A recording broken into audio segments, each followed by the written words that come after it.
네, 안녕하세요. 저는 순천 의상실을 운영하고 있고 그리고 순천 지역에서 작가로도 활동을 하고 있는 박건아라고 합니다.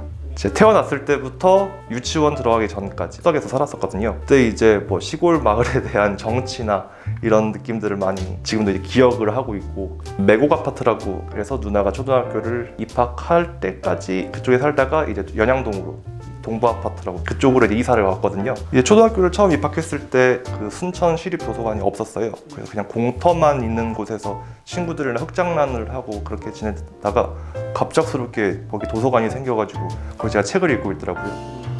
그게 참 신기한 경험처럼도 느껴졌고,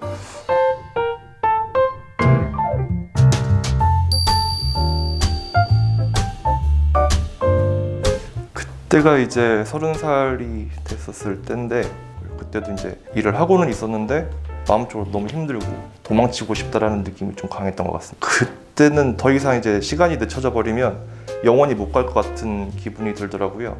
한 달은 좀 너무 짧고, 그 쉥겐 조약이라고 해서 3개월 동안 무비자로 유럽 쪽은 여행을 할 수가 있어가지고, 러시아 또 무비자로 2달 동안을 있을 수가 있어가지고, 그러면은 영국으로 들어가서 한 바퀴를 돌고 러시아로 이제 기차를 타고 한국으로 돌아오자라고 해서 그렇게 일정이 길어지게 됐습니다. 제가 판소리를 좋아합니다. 유럽 쪽 나라들에 가면은 광장 같은 게 많이 있잖아요. 그래서 그 광장에서 두루마기를 입고 판소리 버스킹을 하면서 여행비를 벌고 싶은 마음이 있어가지고 실질적으로 순천에 있는 학원에도 등록을 했었습니다.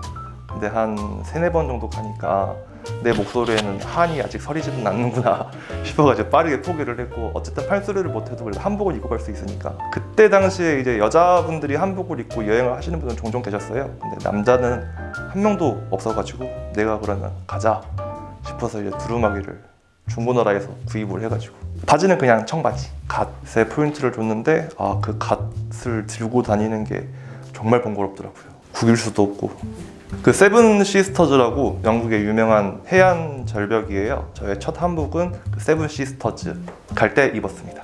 기본적으로 사람들이 갓을 되게 관심을 있어 이렇게 생각을 하더라고요. 그래서 킹덤에서도 나왔듯이 현지인의 반응들이 모자가 되게 멋있었다 하는데, 저는 그 말을 정말 많이 들었거든요. 지나가시는 분이 엄지를 쳐하고 모자 멋있다고 이렇게 이야기를 많이 들었고, 러시아와 우크라이나가 전쟁을 하고 있잖아요. 근데 그 두루마기를 제가 우크라이나 대사관에 기증을 하고 왔었거든요. 좀 안타까운 마음도 더 크고, 제가 만약에 결혼을 하게 된다면은 그 3가지 지역은 꼭 신혼여행으로 가보고 싶다 하는 지역이 있었어요. 보르도는 다들 아시다시피 보르도 하면 가장 먼저 떠오르는 게 와인이잖아요. 정말 맛있고 맛이 있을 수밖에 없죠. 그리고 이제 와이너리 투어라는 것도 처음으로 해보고, 이제 리옹이라는 곳은 프랑스에서 되게 큰 도시기는 한데 미식에 관련된 미슐랭을 받은 식당들이 정말 많은 곳이죠. 맛있는 음식을 혼자서는 먹지는 못하겠더라고요. 그래서 나중에 꼭 신혼여행으로 와이프와 함께. 그렇고 이제 포르투라는 지역은 모든 풍경이나 보이는 모든 것들이 그냥 수채화 같은 아른아른거리는 느낌? 그래서 그 낭만에 젖어있는 도시라고 표현을 하고 싶고요. 포르투가 더 좋았던 이유 중에 하나가 죽도봉에서 바라보는 동천의 모습을 너무 닮아 있는 거예요. 고향으로 돌아가고 싶다라는 마음이 들었을 때 그 포르투라는 지역에 있었었는데, 그거를 보고 너무 이제 마음에 위안을 받은, 그래서 그때 처음으로 고향의 맛을 느끼고 싶어가지고 맥도날드에서 빅맥을 먹었습니다.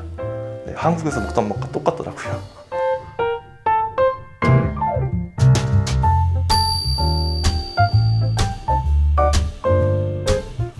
기대했던 것도 그거였어요. 처음에 나와 여행을 끝마치고 난 후에 내가 얼마나 달라질까, 그런 기대 같은 것도 하고, 막상 갔다 와 보니까 별로 달라진 건 없더라고요.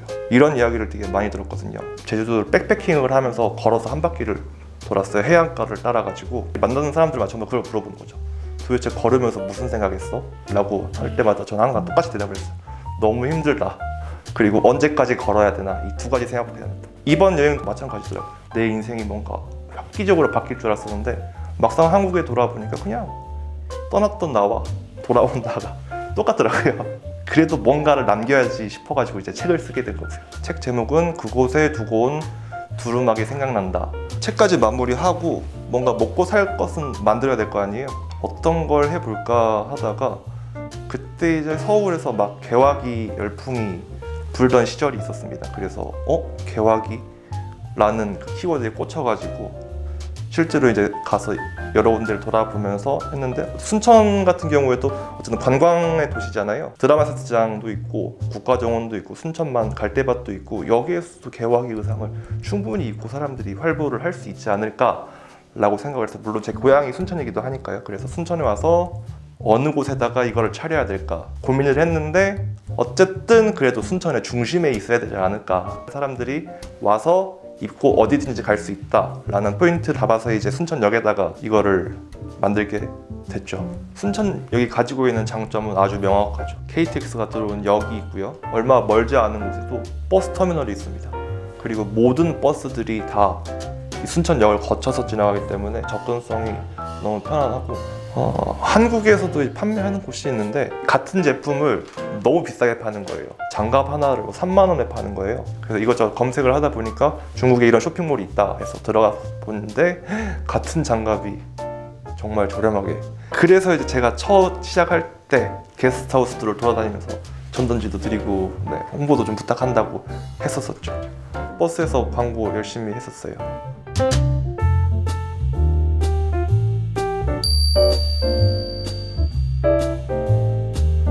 당연히 이제 대부분 100이면 100 드라마 세트장을 꼭 가세요.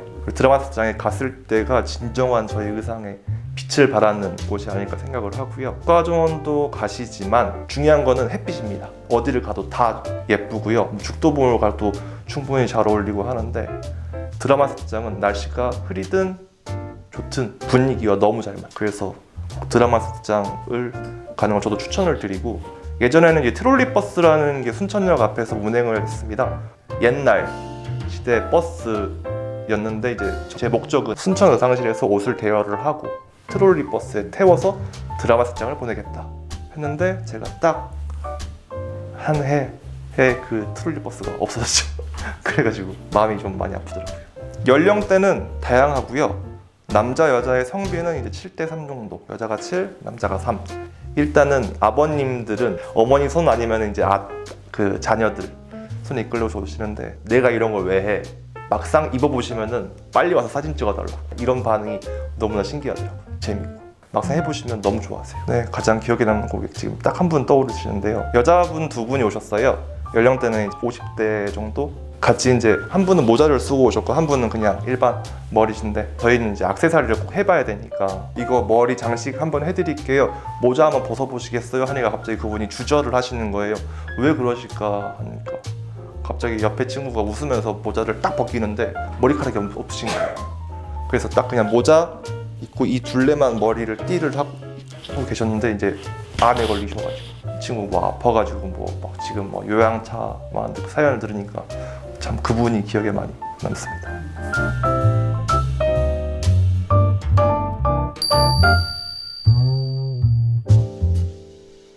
그 원인은 당연히 여수 밤바다죠. 그 노래가 모든 일을 네일러로 이야기를 하면, 원래는 순천에 머물렀다가 기차를 타고 여수를 찍고 오는 그런 상황이었었는데, 지금은 이제 순천을 거쳐가고 여수에 머무르려는 사람들이 많아지기 때문에, 제가 그래서 기획을 했던 것 중에 하나가 이거였어요. 어쨌든 순천에 머무를 수 있게 만들어 보자 싶어가지고 순천에 도착을 해서 뭐 개화기 의상을 입고 드라마 세트장 갔다가 여기 갔다가 어디에서 밥을 먹고 어디에서 술도 먹고 어디서 이제 숙박까지 같이 할 수 있는 그런 패키지 같은 것도 기획을 되게 많이 했었거든요. 게스트하우스도 이야기를 된 적이 있었는데 코로나가 터졌죠. 첫 해 12월 달 그때부터 코로나가 폭발적으로 늘어나가지고 정부에서도 권고사항으로 몇 주 동안 쉬어라, 움직이지 말아라 하니까, 저 같은 입장은 관광객들한테 와서 나가서 돌아다녀라 라고 해야 될 입장엔 뭐 안에서만 있어라 라고만 했어도 괜찮지 않아? 어쨌든 관광객이 와서 머물러야 되는 것 자체가 이제 문제가 되는 그런 시기였으니까, 코로나 이전에 있던 매출이 12월 달부터 90%가 없어져 버렸죠. 아무도 돌아다니지를 못하니까요. 그래서 많이 힘들었습니다. 이제 너무 안 돼 버리니까 그래서 실내 촬영 같은 것도 하고 이제 사진 인화 같은 것도 해드리고 이런 식으로 다방면으로 노력을 했죠. 제 작가니까 책도 조금 팔리긴 하거든요. 그래서 책판 돈 주고 누가 이제 막 뭐 글 좀 써달라고 하면은 아름아름 모아가지고, 여행에서 느낀 것보다는 여기 그냥 이 사무실에 앉아 있으면서 배운 게 훨씬 더 많은 것 같습니다. 그곳에 두고 온 두루마기 생각난다라는 그 책 안에 QR코드가 들어가 있어요.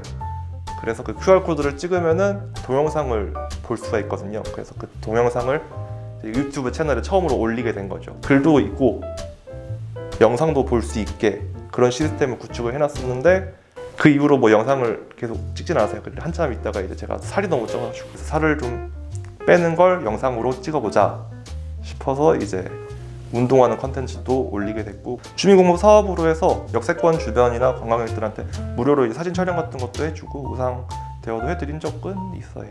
무료로 진행을 하다 보니까 반응이 정말 뜨겁죠. 저는 이제 역전 시장 길을 좋아합니다.